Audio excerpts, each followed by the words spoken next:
கீதை chapter 4 பதம் 38.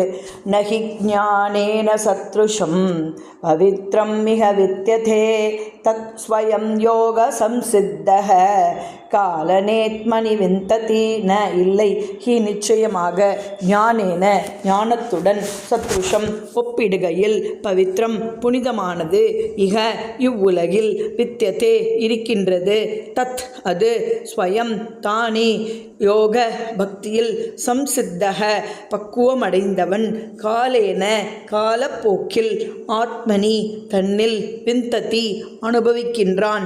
இவ்வுலகில் உன்னத ஞானத்தைப் போல சிறந்ததும் தூய்மையானதும் வேறொன்றுமில்லை.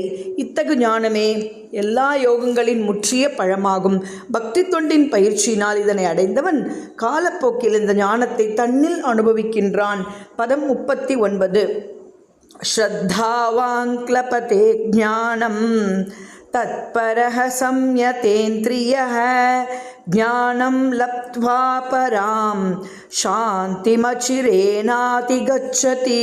ஸ்ரத்தாவான் நம்பிக்கையுடையோன், லபதே அடைகிறான், ஞானம் ஞானம், தத்பரஹ அதில் மிகுந்த பற்று கொண்டு, சம்யத கட்டுப்படுத்தப்பட்ட, இந்திரிய புலன்கள், ஞானம் ஞானம், லப்த்வா அடைந்ததால், பராம் பரம, சாந்திம் அமைதி, அச்சிரேன வெகு விரைவில், அதிகச்சதி அடைகிறான்.